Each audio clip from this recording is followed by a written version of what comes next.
Hi friends, welcome back to my channel cooking with Ramya.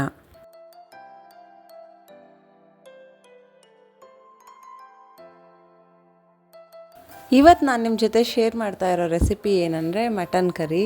ನಾಟಿ ಸ್ಟೈಲಲ್ಲಿ military ಹೋಟೆಲಲ್ಲೆಲ್ಲ ಮಾಡ್ತಾರಲ್ಲ, so ಅದರ ರೆಸಿಪಿನ ನಿಮ್ಮ ಜೊತೆ ಶೇರ್ ಮಾಡ್ತಾ ಇದ್ದೀನಿ. ಇದಕ್ಕೆ ಬೇಕಾಗಿರೋ ಇಂಗ್ರೀಡಿಯೆಂಟ್ಸ್ ಏನಂದರೆ ಮಟನ್ 500 ಗ್ರಾಮ್ಸ್, 1 ಆನಿಯನ್, ಅರ್ಧ ಟೊಮೆಟೊ, ಬೆಳ್ಳುಳ್ಳಿ 5ರಿಂದ 6, ಶುಂಠಿ 1 ಇಂಚು, 5ರಿಂದ 6 ಬ್ಯಾಡಗಿ ಮೆಣಸಿನ್ಕಾಯಿ, ಸಣ್ಣ ಮೆಣಸಿನ್ಕಾಯಿ 5, ಹುರಿಗಡಲೆ 1 ಸ್ಪೂನ್, ಗಸಗಸೆ ಅರ್ಧ ಸ್ಪೂನ್, ಧನಿಯಾ ಪೌಡರ್ 2 ಸ್ಪೂನ್, ಸ್ವಲ್ಪ ಕೊತ್ತಂಬರಿ ಸೊಪ್ಪು, ರುಚಿಗೆ ತಕ್ಕಷ್ಟು ಉಪ್ಪು, ಅರ್ಧ ಸ್ಪೂನ್ ಅರಿಶಿಣ, ಅರ್ಧ ಕಪ್ ತೆಂಗಿನ ತುರಿ, ಎಣ್ಣೆ 5ರಿಂದ 6 ಸ್ಪೂನ್, 8 ಕಾಳು ಮೆಣಸು, 2 ಲವಂಗ, 1 ಪೀಸ್ ಚಕ್ಕೆ. ಮೊದಲಿಗೆ ಒಂದು ಪ್ಯಾನ್ ಬಿಸಿ ಇಟ್ಕೊಳ್ಳೋಣ. 4 ಸ್ಪೂನ್ ಕುಕ್ಕಿಂಗ್ ಆಯಿಲ್ ಹಾಕ್ಕೋಬೇಕು. ಆಯಿಲ್ ಸ್ವಲ್ಪ ಬಿಸಿ ಆದಮೇಲೆ ಚೆನ್ನಾಗಿ ತೊಳೆದಿಟ್ಕೊಂಡಿರೋ ಅಂಥ ಮಟನ್ ಹಾಕ್ಕೋಬೇಕು. ಮಟನ್ ಬೇಯೋದಕ್ಕೆ ಎಷ್ಟು ಬೇಕೋ ಅಷ್ಟು ಉಪ್ಪು ಹಾಕ್ಕೊಂಡು ಸ್ವಲ್ಪ ಅರಿಶಿನ ಹಾಕ್ಕೊಂಡು ಫ್ರೈ ಮಾಡ್ಕೋಬೇಕು.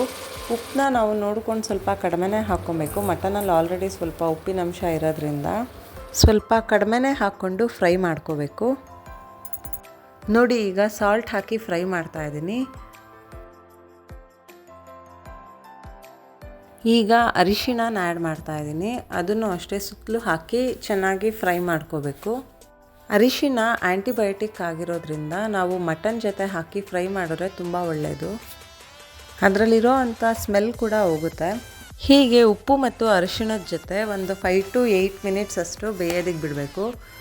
ಕುಕ್ಕರ್ದು ವಿಸಿಲ್ ಹಾಕೋದು ಬೇಡ, ಜಸ್ಟ್ ಲಿಡ್ನ ಕ್ಲೋಸ್ ಮಾಡಿಬಿಟ್ಟು ಬೇಯೋದಕ್ಕೆ ಬಿಡೋಣ. ಮಟನ್ ಸಾಲ್ಟ್ ಜೊತೆ ಬೇಯೋ ಅಷ್ಟರಲ್ಲಿ ಮಸಾಲೆ ರೆಡಿ ಮಾಡ್ಕೊಳ್ಳೋಣ. ಒಂದು ಫ್ರೈಯಿಂಗ್ ಪ್ಯಾನ್ ಬಿಸಿ ಇಟ್ಕೊಂಡು 2 ಸ್ಪೂನಷ್ಟು ಆಯಿಲ್ ಹಾಕ್ಕೊಳ್ಳೋಣ. ಆಯಿಲ್ ಸ್ವಲ್ಪ ಹೀಟ್ ಆದಮೇಲೆ ಫ್ರೈ ಮಾಡೋದಕ್ಕೆ ಆನಿಯನ್ ಹಾಕ್ಕೊಳ್ಳೋಣ. ಹಾಗೆ ತೆಗೆದಿಟ್ಕೊಂಡಿದ್ದಂಥ ಎಲ್ಲ ಮಸಾಲೆಗಳನ್ನ ಹಾಕ್ಕೊಂಡು ಲೋ ಫ್ಲೇಮಲ್ಲಿ ಸ್ವಲ್ಪ ಫ್ರೈ ಮಾಡಿ ನಾವು ಮಸಾಲೆ ರುಬ್ಬಿದ್ರೆ ಟೇಸ್ಟು ಮತ್ತು ಫ್ಲೇವರ್ ಎಲ್ಲ ಚೆನ್ನಾಗಿ ಬರುತ್ತೆ. ನೋಡಿ, ನಾನು ಶುಂಠಿ, ಬೆಳ್ಳುಳ್ಳಿ, ಒಣಮೆಣಸಿನ್ಕಾಯಿ, ಗಸಗಸೆ ಎಲ್ಲನೂ ಆ್ಯಡ್ ಮಾಡ್ತಾಯಿದ್ದೀನಿ. ಹಾಗೆ ಹುರಿಗಡಲೆನೂ ಹಾಕ್ಕೊಳ್ಳೋಣ. ನೋಡ್ತಾ ಇರ್ಬೋದು, ಕಾಳು ಮೆಣಸನ್ನು ಕೂಡ ಆ್ಯಡ್ ಮಾಡಿಕೊಂಡೆ. ಈಗ ಟೊಮೆಟೊನೂ ಹಾಕ್ಕೋತಾ ಇದ್ದೀನಿ. ನಂತರ ಚಕ್ಕೆ, ಲವಂಗ ಇದನ್ನು ಆ್ಯಡ್ ಮಾಡಿಕೊಂಡು ಫ್ರೈ ಮಾಡ್ಕೋಬೇಕು. ಈ ಮಸಾಲೆನೆಲ್ಲ ತುಂಬ ಫ್ರೈ ಮಾಡಬೇಕು ಅಂತೇನಿಲ್ಲ, ಸ್ವಲ್ಪನೇ ಫ್ರೈ ಮಾಡಿದ್ರೆ ಸಾಕು. ಈಗ ಮಿಕ್ಸಿ ಜಾರ್ನ ತೊಗೊಂಡು ಒಂದು ಅರ್ಧ ಕಪ್ಪಷ್ಟು ಕಾಯಿ ತುರಿನ ಹಾಕ್ಕೊಳ್ಳೋಣ. ಹಾಗೆ ನಾವು ಫ್ರೈ ಮಾಡಿದಂಥ ಮಸಾಲೆನೆಲ್ಲ ಸ್ವಲ್ಪ ಕೂಲ್ ಆದಮೇಲೆ ಅದನ್ನು ಕೂಡ ಮಿಕ್ಸಿ ಜಾರ್ಗೆ ಹಾಕ್ಕೊಳ್ಳೋಣ. ಈಗ ಕೂಲ್ ಆಗಿದೆ, ಸೊ ಮಸಾಲೆನೆಲ್ಲ ಜಾರ್ಗೆ ಆ್ಯಡ್ ಮಾಡ್ಕೋತಾ ಇದ್ದೀನಿ. ಈರುಳ್ಳಿ, ಟೊಮೆಟೊ, ಒಣಮೆಣಸಿನ್ಕಾಯಿ, ಗಸಗಸೆ ಎಲ್ಲನೂ ನಾವು ಸ್ವಲ್ಪ ಫ್ರೈ ಮಾಡಿಬಿಟ್ಟು ಹಾಕ್ಕೊತಾ ಇರೋದ್ರಿಂದ ಗರಿಗರಿಯಾಗಿ ಚೆನ್ನಾಗಿ ಗ್ರೈಂಡ್ ಆಗುತ್ತೆ.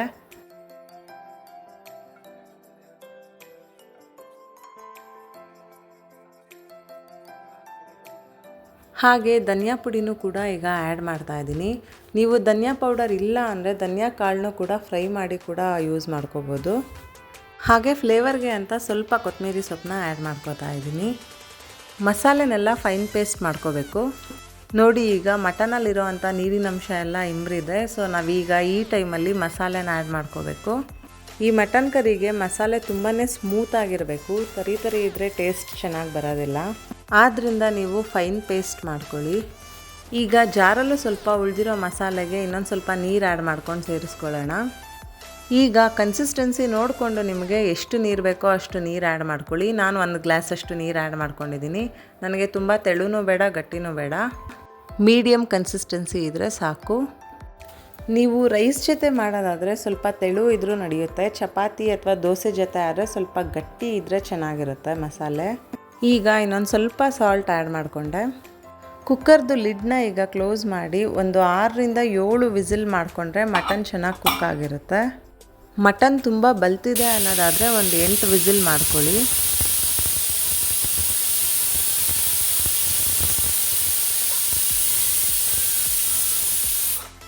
ಈಗ ಕುಕ್ಕರ್ದು ಪ್ರೆಷರ್ ಕಂಪ್ಲೀಟಾಗಿ ಹೋಗಿದೆ. ಸೊ ವಿಸಿಲ್ನ ತೆಕ್ಕೊಂಡು ಕುಕ್ಕರ್ ಓಪನ್ ಮಾಡ್ಕೊಳ್ಳೋಣ. ವಾವ್, ನೋಡ್ತಾ ಇರ್ಬೋದು ನೀವು, ಸ್ಮೆಲ್ಲಂತೂ ತುಂಬಾ ಚೆನ್ನಾಗಿ ಬರ್ತಾ ಇದೆ. ಚೆನ್ನಾಗಿ ಕುಕ್ ಆಗಿದೆ ಮಟನ್ನು. ಈಗ ಒಂದ್ಸಲಿ ಸುತ್ತಲೂ ಚೆನ್ನಾಗಿ ತಿರುಗಿಸ್ಕೊಂಡು ನೋಡ್ಕೊಳ್ಳಿ ಕನ್ಸಿಸ್ಟೆನ್ಸಿ ಎಲ್ಲ ಸರಿ ಇದೆಯಾ ಅಂತ. ನೋಡ್ತಾ ಇರ್ಬೋದು, ಈಗ ಕನ್ಸಿಸ್ಟೆನ್ಸಿ ಎಲ್ಲ ಪರ್ಫೆಕ್ಟಾಗಿ ಬಂದಿದೆ. ಕಲರು ಕೂಡ ತುಂಬ ಚೆನ್ನಾಗಿ ಬಂದಿದೆ. ನೀವು ಈ ಸ್ಟೇಜಲ್ಲೇ ಮಟನ್ ಬೆಂದಿದೆಯೋ ಇಲ್ಲೋ ಅಂತ ನೋಡ್ಕೋಬೇಕು. ತುಂಬ ಹಾರ್ಡ್ ಇದೆ ಅಂದರೆ ಇನ್ನೂ ಒಂದೆರಡು ವಿಸಿಲ್ ಮಾಡ್ಕೋಬೇಕು, ಅಥವಾ ಸ್ಮೂತಾಗಿ ಕರೆಕ್ಟಾಗಿದೆ ಅಂದರೆ ಸಾಕು, ಇಷ್ಟೇ.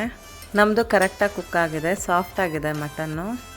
ನೋಡ್ತಾ ಇರ್ಬೋದು. ಈಗ ಸರ್ವಿಂಗ್ ಬೌಲ್ಗೆ ಟ್ರಾನ್ಸ್ಫರ್ ಮಾಡ್ತಾಯಿದ್ದೀನಿ. ಈ ಮಟನ್ ಗ್ರೇವಿ ಅಂತೂ ಫುಲ್ ನಾಟಿ ಸ್ಟೈಲಲ್ಲೇ ರೆಡಿಯಾಗಿದೆ. ಮಸಾಲೆಗಳನ್ನೆಲ್ಲ ಫ್ರೈ ಮಾಡಿ ಗ್ರೈಂಡ್ ಮಾಡಿರೋದ್ರಿಂದ ಅರೋಮಾ ಅಂತೂ ತುಂಬಾ ಚೆನ್ನಾಗಿ ಬರ್ತಾಯಿದೆ. ನೀವು ಇದನ್ನು ಮಟನ್ ಬಿರಿಯಾನಿ ಜೊತೆ ಗ್ರೇವಿಯಾಗಿ ಕೂಡ ಯೂಸ್ ಮಾಡ್ಬೋದು. ನಾನಿವತ್ತು ಮಟನ್ ಬಿರಿಯಾನಿ ಜೊತೆನೇ ಕಾಂಬಿನೇಷನಾಗಿ ಮಾಡಿದ್ದೀನಿ. ನಮ್ಮ ಮನೇಲಿ ಎಲ್ರಿಗೂ ತುಂಬಾ ಇಷ್ಟ ಆಗುತ್ತೆ. ಗೀ ರೈಸ್ಗೆ ಕಾಂಬಿನೇಷನ್ ಆಗಿ ಕೂಡ ನೀವು ಈ ಕರಿನ ಮಾಡ್ಕೋಬೋದು. ಒಂದ್ಸಲಿ ಟ್ರೈ ಮಾಡಿ, ಡೆಫಿನೆಟಾಗಿ ಚೆನ್ನಾಗಾಗುತ್ತೆ. ಈ ಕರಿ ಇಷ್ಟೊಂದು ಬ್ಯೂಟಿಫುಲ್ಲಾಗಿ ಕಾಣಿಸ್ಬೇಕು ಅಂದರೆ ಮೇಯ್ನ್ ಸೀಕ್ರೆಟ್ ಇಂಗ್ರೀಡಿಯೆಂಟ್ ಏನಂದರೆ ಬ್ಯಾಡಗೆ ಮೆಣಸಿನ್ಕಾಯಿ. ಸೊ ನಾವು ಆ ಮೆಣಸಿನ್ಕಾಯಿ ಯೂಸ್ ಮಾಡಿರೋದ್ರಿಂದ ಕಲರ್ ಇಷ್ಟು ಚೆನ್ನಾಗಿ ಬಂದಿದೆ ರೆಸ್ಟೋರೆಂಟ್ ಸ್ಟೈಲಲ್ಲಿ.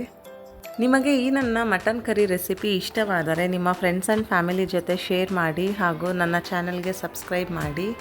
ಮುಂದೆ ಒಂದು ಹೊಸ ರೆಸಿಪಿ ಜೊತೆ ಸಿಗೋಣ. ಅಲ್ಲಿವರೆಗೂ take care, have a great day, bye.